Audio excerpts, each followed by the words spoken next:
One and action. Oke. Selamat sore teman-teman semua. Selamat Welcome sore. back to our podcast di podcast kita hari ini.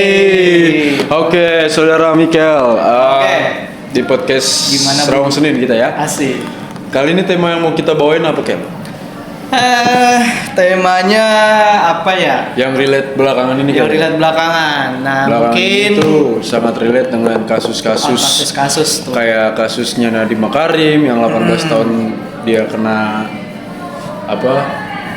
Kena sidang ya. Sidangnya dia kena 18 tahun. Iya. Terus Ada siapa lagi? Ada yang terakhir tuh pengusaha yang balik lagi ke Indonesia, Oh, tapi iya. untuk memajukan petani malah dia kena.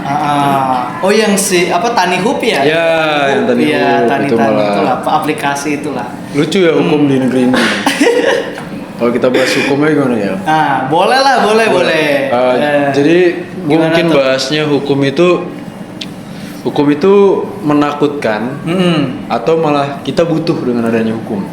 Gini, Jadi tema yang mau kita bahas adalah hukum itu takut atau butuh. takut atau butuh? Takut atau butuh. Berarti lu gimana? ada dua pertentangan dong. Iya, ada dua Maksudnya pertentangan. ada yang Betul. menganggap takut, ada yang menganggap oh ini kita butuh. Iya butuh, karena ada kalimat atau kan. Iya. Kalau dan atau berarti dua-duanya Dua-duanya. setara. Kalau menurut lu Siap, gimana, siap. Kel? Gini, kalau gua pengen bahas dulu dari pandangan pribadi gue ya. Oke, Jadi boleh. Disclaimer. gue sebagai ini pandangan pribadi gue nih. Jadi gue sebagai WNI gitu ya di negara Indonesia, kita nggak usah jauh-jauh dulu lah bahas Betul. hukum negara lain. Kita bahas dulu di Indonesia nih. Selama gue hidup sebagai WNI, gue memandang hukum itu adalah suatu kebutuhan, gitu. Kenapa kita tuh sebenarnya butuh hukum, gitu. Nah, kenapa kita butuh hukum? Itu karena buat gue pribadi, segala aspek kehidupan kita, mau itu kehidupan sosial, berwarga negara, sampai kehidupan pribadi, itu semua memang harus diatur. Betul. Gitu loh. Semua harus ada aturannya agar tidak menimbulkan semacam sengketa, gitu kan, sengketa atau mungkin menimbulkan tidak terima begitu, dan juga mengerti batas-batas sampai mana sejauh mana kita dapat bertindak terhadap suatu peristiwa kayak gitu. Jadi namanya manusia ya Bang ya. Mohon maaf, mungkin teman-teman ada berpandangan lain ya soal maksudnya kehidupan manusia ya. Buat gua pribadi, memang manusia itu butuh ada namanya aturan gitu loh. Kalau misalnya kita kebebasan yang sejati adalah kebebasan yang tidak mengambil hak orang lain.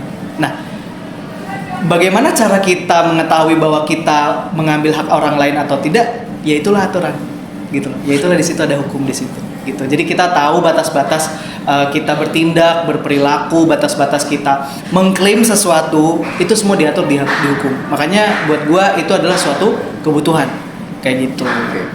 Tapi di Indonesia sendiri kita melihat belakangan ini banyak kasus-kasus yang justru kita melihatnya malah jadi hal-hal yang Takut menakutkan gitu ya. ya. Kita jadi takut. Kita takut untuk memajukan negeri ini. Kita takut untuk bergerak. Kita takut membawa perubahan. Karena ketika kita menyampaikan aspirasi aja bisa jadi pertentangan gitu loh.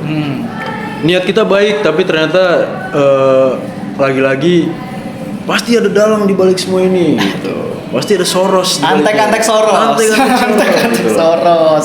Ini kan hal-hal yang sebenarnya Oke. bahwa kita kebebasan berpendapat itu sendiri itu kan juga diatur Diatur di undang-undang. Diatur dengan undang-undang, Iya. which is hukum itu juga sudah udah memperbolehkan kita untuk berpendapat. Oh, iya dong. Di Indonesia sendiri itu kan kita tapi makanya itu yang jadi pertanyaan itu Kel. Hukum itu takut atau butuh? Gue setuju dengan opini lo dari yang lo bilang, perspektif lo bahwa kita butuh hukum sebagai orang gitu ya. Iya. Sebagai manusia kita butuh, memang kita harus diatur gitu supaya kebebasan idealismenya dengan idealisme lo mungkin berbeda. Kita Iya. memandang suatu hal itu kan punya idealnya masing-masing gitu kan. Punya ideal masing-masing. Jadi perlulah diatur ke sana agar tidak terlalu menyimpang gitu kan, tidak terlalu mengalami banyak perbedaan dan perpecahan lah istilahnya. Benar. Tapi ya itu yang gue bilang sama lo, Kel. Beberapa belakangan ini, gue justru jadi melihatnya hukum ini ke arah takut gitu loh. Karena banyak banget loh, kayak orang kasusnya dia nyadap karet gitu kan. Iya kan? Gue inget tuh. Iya, dia bilang ngambilnya cuma 2 kilo gitu. 2 kilo. Tapi ternyata yang ketahuan bisa sampai puluhan kilo gitu. Ada beberapa di semak-semak gitu. Iya. Dia mengakui itu dan hukumannya nggak main-main loh, dia dihukum divonis berapa tahun penjara gitu. Kakek-kakek lagi. Padahal itu BUMN, Badan Usaha Milik Negara, yang mana artinya memang rakyat yang memiliki itu kan. Iya. Memang ada andil kita gitu di sana. Gitu loh Kel. Gue malah jadi makanya gue jadi ngelihatnya kalau bilang butuh setuju kita butuh, tapi gue takut juga Kel. Takut. Oke. Sebenarnya gini sih Pak, buat ini gue menanggapi dari keresahan lu ya. Betul. Soal hukum yang lu takut gitu ya tentang penegakan hukum akhir-akhir ini gitu. Jadi gini, itu kan berarti memang kita harus mengevaluasi bagaimana penegakan hukum. Penegakan hukum yang sedang terjadi di Indonesia gitu. Kita bold ya penegak hukum penegakan hukum ya. Penegakan hukum atau penegak hukumnya nih. Penegakan hukumnya dulu, ntar ke sono. Sistemnya dulu. Jadi penegakan hukum yang akhir-akhir ini terjadi itu seringkali menimbulkan pertentangan terutama di masyarakat. Betul. Gitu. Nggak cuman ahli hukum nih yang bertentangan satu sama lain. Masyarakat juga udah mulai ngebahas itu gitu. Bahkan di sosial media sendiri banyak yang teriak-teriak soal keadilan. Soal MBG. Gitu.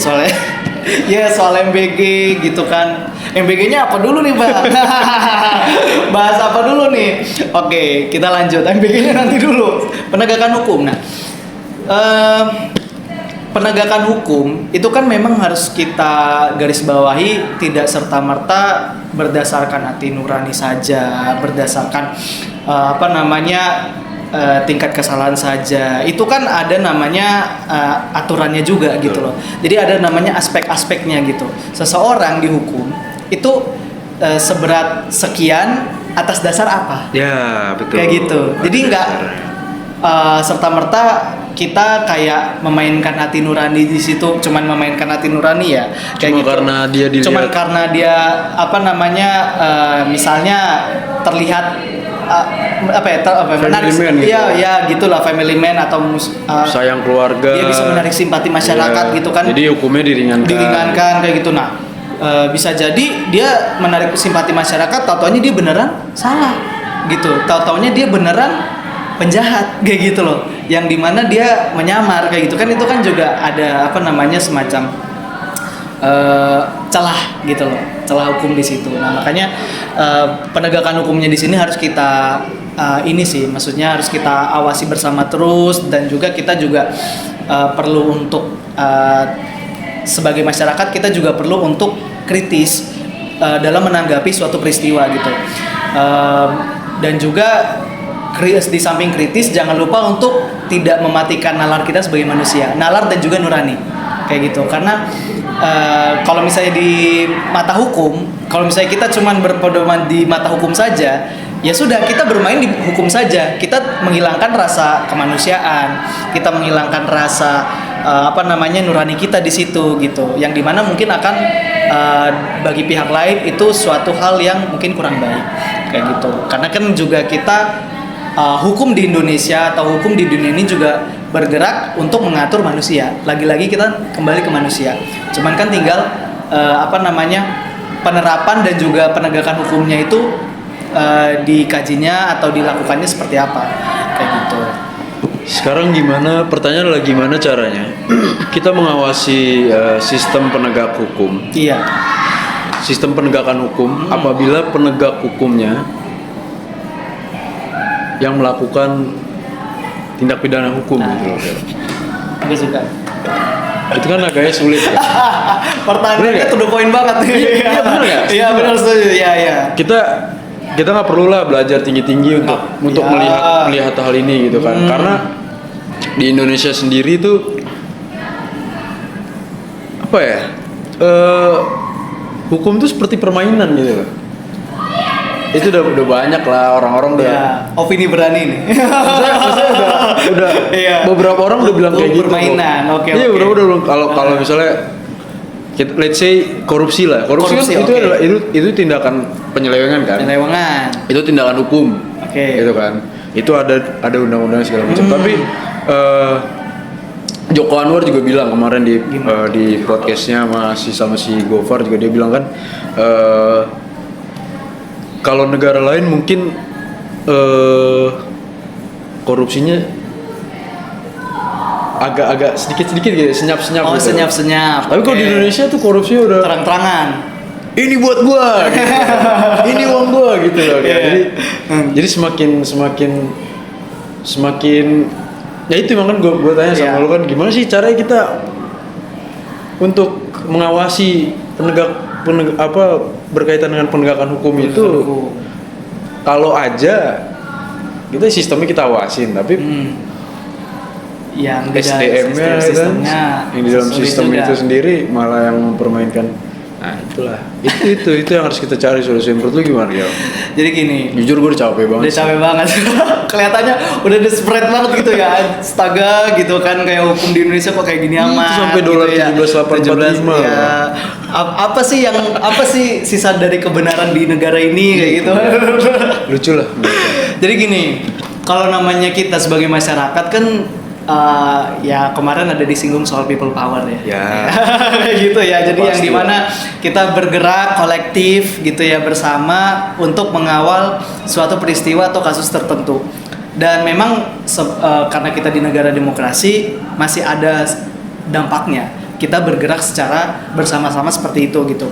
Kita bisa lewat demonstrasi, betul, gitu kan. Kita juga bisa lewat gerakan-gerakan mungkin kita undang para penegak hukum begitu ya untuk berdialog bersama begitu kan. Bagaimana caranya biar suara kita sampai ke mereka secara langsung, yang dimana suara kita tepat sasaran kayak gitu. Atau juga bisa kita lewat ya sosial media lagi, sekali lagi kita balik lagi ke sosial media yang dimana kita sering menyuarakan jadi whistleblower gitu ya. Apa kita bikin status hukum di Indonesia kayak ini nih, terus habis itu kita bikin hashtag gitu ya, terus kita ramein hashtagnya biasanya di Twitter tuh. Iya, terus nggak lama influencer itu ditangkap. tiba-tiba dipanggil aja gitu ya, ada pemeriksaan gitu. Akunnya diblok, HP-nya disita, dihukum di chat gitu ya, nggak tahu nomor dari mana dapat. Jadi nah itu tantangannya Bang. Jadi ketika kita bergerak pun dari luar ke dalam ya, dari luar sistem ke dalam sistem lah kita bisa anggap tantangannya seperti itu, yang dimana kita bergerak kadang kita di DM malam-malam gitu kan, diintimidasi pesan-pesannya kayak gitu, dan itu nyata teman-teman. Maksudnya kita nggak juga ngomong kosong ya, kita bisa lihat nanti kita cantumin lah, maksudnya beberapa sumber yang dimana ada beberapa orang yang diancam nyata itu dari nomor tidak dikenal. Betul. Kayak gitu loh. Bahaya memang. Iya, jadi keamanan untuk bersuara di negara itu semakin tipis. Jujur aja nih. Ya gimana kayak kita mau ngawasin kalau padahal sistem pengawasannya itu ya memang harus seperti itu, yang dimana kita ya demo gitu loh, demo terus sama menyuarakan aspirasi lewat sosial media. Kita langsung ngomong juga ke pejabatnya. Dulu kan Pak Jokowi ya kan, kita sebut aja ya. Pak Jokowi dulu sering belusukan. Kan itu kan dia juga kayak menangkap suara-suara dari masyarakat dong. Setuju. Tujuannya belusukan kan seperti itu. Dia melihat kondisi masyarakat di suatu daerah itu seperti apa. Terus dari masyarakat itu bilang, Pak Jokowi saya butuh ini. Kan langsung tersampaikan kayak gitu. Nah itu kayak gitu loh. Jadi ya sistem kita sebagai masyarakat untuk mengawasi atau juga memperbaiki sistem ya baru sebatas seperti itu. Atau mungkin teman-teman bagi yang punya kesempatan bisa bergabung ke dalam sistem dan juga merubah sistem dari dalam. Jangan sampai terlena. Tapi jangan sampai terlena juga gitu loh. Juga. Ada beberapa udah dari luar udah duduk di dalam, tenang, di dalam ikut AC dingin, ya tidur nonton bokep. Aduh, kemarin ini ada yang main ludo. Iya, enggak main farm apa sih? Astaga. Iya gitu, ngasih makan sapi lupa tuh yang di Jember tuh. Nah, Kacau sih. Iya, jadi jangan sampai kayak gitu lah. Jangan sampai Maksudnya gitu. kalau udah jadi wakil rakyat, ya lu bekerja Ya, gitu loh. Maksudnya lu kerja yang representatif benar. lah ya. Iya, lu Mewakili rakyat lah.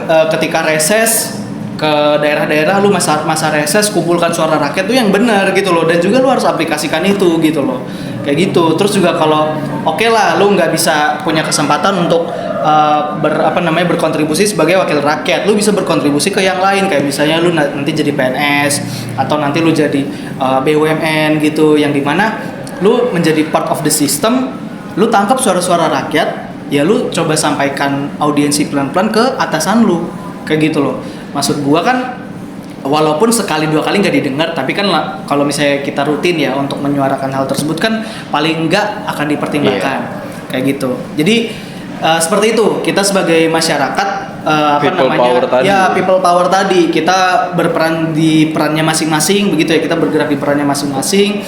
Terus juga mau bergerak kolektif juga boleh, nggak apa-apa gitu. Mungkin ya di kondisi sekarang di tengah adanya intimidasi, Betul, jangan menyerah lah ya. penangkapan tiba-tiba, pemanggilan tiba-tiba begitu.